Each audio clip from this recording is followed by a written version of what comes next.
Welcome. I'm Professor Mohammed as every day.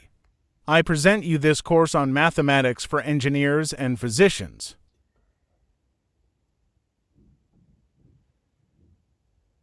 Monsieur, bonsoir. Après avoir fait 2 cours de Vectorial Analytical Geometry of Space, et on a vu la droite, maintenant on va exercer. On va faire des exercices pour bien comprendre ce qu'on a fait dans les 2 cours. Alors, premier exercice, soit 2 points, P1 de coordonnées 2, moins 4, 3, P2 de coordonnées 1, moins 12, moins 3. Première question, déterminer l'équation de la droite P1, P2. Par 2 points, on ne peut passer qu'une seule droite. Alors, lequel de ces points, P3 de coordonnées 4, 12, 15, ou P4, moins 1, 3, 0, appartient à P1, P2.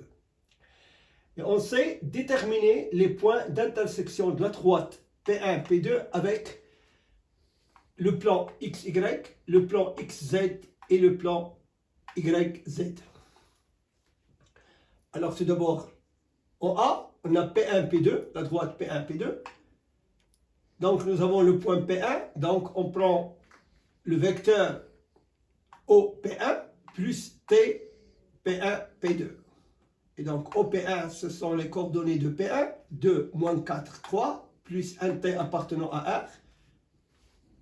Et OP2 moins OP1, comme d'habitude. Donc ça donne 1, moins 2, c'est moins 1, moins 12, moins 4, plus 4, c'est moins 8, et moins 3, c'est moins 6.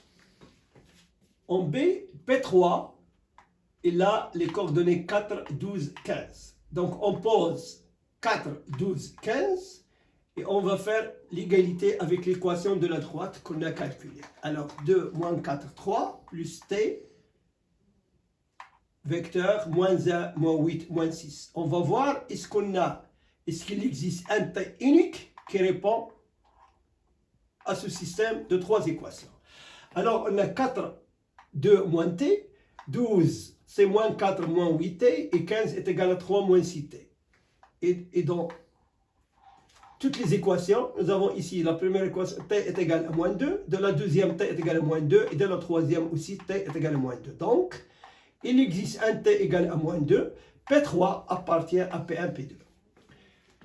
On vérifie maintenant P4, est-ce qu'il appartient à cette droite. Alors P4, il a le coordonnée moins 1, 3, 0, moins 1, 3, 0, égale à l'équation de la droite, toujours 2, moins 4, 3. Il ne faut jamais oublier, toujours, lorsqu'un point appartient à la droite, il satisfait à l'équation de la droite. 2, moins 4, 3, plus t, moins 1, moins 8, moins 6, égale. Alors, on a dans la première équation, moins 1 est égal à 2, moins t. Dans la deuxième, 3 est égal à moins 4, moins 8t. Et 0 égale à 3, moins 6t. Alors, dans la première équation, t est égal à 3. Dans la deuxième, t est égal à moins 7, c'est 8. Et dans la troisième, t est égal à 1 sur 2. Donc, on a une multitude de t. Dans ce cas-là, alors P4 n'appartient pas à P1, P2. Maintenant, on va voir les points de rencontre entre la droite et les différents plans. Le plan PX, le plan XY, XZ et YZ. Alors, PXY implique que Z est égal à 0. Alors on pose 3 moins 6t est égal à 0. Comme ici là, t est égal à 1,5. Le point de rencontre entre la droite et XP, alors c'est 3 sur 2 moins 8, 0. Il suffit dans l'équation de la droite de remplacer t par 1,5. Le plan PXZ, alors pour le plan PXZ, on pose Y est égal à 0. Alors on voit ici, Y est égal à 0, c'est-à-dire moins 4, moins 8t est égal à 0. T est égal à moins 1,5. Ici, on revient à l'équation de la droite, il suffit de remplacer t par moins 1,5 pour avoir le point qui est de coordonnées 5, 2, 5,5, 0 et 6. Le plan YZ, x est égal à 0. Alors on pose l'équation de la droite, 2 moins t est égal à 0, t est égal à 2. Donc le plan, il suffit de remplacer dans l'équation, de revenir sur l'équation, de remplacer t par 2 pour avoir obtenu ce point PYZ est égal à 0, moins 20, moins 9. Deuxième exercice. Soit G, la droite d'équation 2, 3, 0, plus T, moins 1, 2, 0. On peut l'écrire aussi R plus TA. Démontrer que G appartient au plan XY. Donnez l'équation de G sur le plan XY.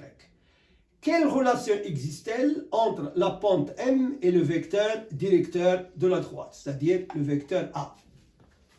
Pour tout point de la droite G, comme on le constate ici, on a Z est égal à 0. Alors, il y a le point 2, 3, 0.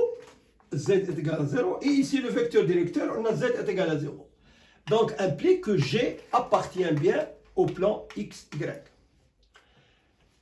Maintenant que Z est égal à 0, on peut convertir les coordonnées de cette droite sur le plan XY. On écrit Y est égal à MX plus N. On détermine alors M et N. Les points XY, c'est égal. On a le point 2, 3. Et XY est égal à 1, 5. Pour T est égal à 0, par exemple, on obtient 2, 3. Ici, si on remplace T est égal à 0, on a 2, 3. Ici, on pose T est égal à 1. On a 2 moins 1, c'est 1. Et 3 moins 2 plus 2, c'est 5. Donc, pour ces deux points, on calcule M et N. Alors, on pose 3 est égal à 2M plus N. Et 5 égale à M plus N. M est égal à moins 2 et N est égal à 7. Dans ce cas, on obtient Y est égal alors à moins 2 X plus 7. Voilà l'équation d'une droite sur un plan, comme on l'a vu lorsqu'on a étudié les fonctions. Maintenant, quelle relation existe-t-elle entre le vecteur directeur et la pente de cette droite? M s'appelle la pente de la droite. Alors, le coordonnée de A, c'est moins 1, 2. Et M, alors, c'est moins 2. Donc, c'est AY. Le coordonnée 2 sur moins 1, ça donne moins 2. Voilà la relation qui existe entre la pente et les coordonnées du vecteur directeur de la droite. Troisième exercice. Soit G est égal à R, R égale à 5, 2, 3, plus T, multiplié par le vecteur directeur, moins 2, 1, moins 3. R1 plus TA. Déterminer le point d'intersection entre G et le plan XY et calculer l'angle alpha formé par le plan XY et G. Alors G inter PXY, c'est-à-dire toujours, on pose Z est égal à 0. Alors 0, on pose 0 est égal à 3 moins 3T. Alors T là est égal à 1. Le point de rencontre, si on pose T est égal à 1, on a le point 3, 3, 0. On obtient 3, 3, 0. Alors T est égal à 1. 5 moins 2, c'est 3. 2 plus 1, c'est 3. Et 3 moins 3, c'est 0. Maintenant, A, nous avons A. Le vecteur directeur, c'est moins 2, 1, moins 3. Et EZ, c'est 0, 0, 1. On calcule alors l'angle formé entre le vecteur directeur et EZ. Alors, on fait le produit scalaire. On a tout d'abord la grandeur de AEZ est égale à la grandeur de A multiplié par la grandeur de EZ multiplié par le cosinus de AEZ. Cela implique que le cosinus de l'angle entre A et EZ, c'est moins 3 sur racine carrée de 4 plus 1 plus 9, c'est moins 3 sur racine carrée de 14. Implique que l'angle AEZ est égal à 143,3. Cet angle formé, c'est l'angle entre EZ et A. Maintenant, on cherche l'angle qui est entre le plan X, Y et Z. Et d'ailleurs, l'angle entre Z et le plan, c'est 90. Donc, or, on a EZ est perpendiculaire au plan XY, c'est-à-dire il y a un angle de 90. Et l'angle entre G et EZ est égal à 143,3, implique que alpha, l'angle qu'on cherche entre G Et le plan, c'est 143,3 moins 90, ça donne 53,3. Donc alpha est égal à 53,3. Comme vous le voyez sur ce schéma, nous avons le plan X, Y ici. Nous avons le point 330 qui est sur le plan XY avec Z est égal à 0. Et nous avons la droite G qui traverse ce plan ici de telle sorte vers l'intérieur, il va vers le tableau en formant un angle avec le plan de 53,3 et bien sûr 143,3 avec l'axe des Z. Voilà, messieurs, j'ai terminé. J'espère que vous avez compris. À bientôt.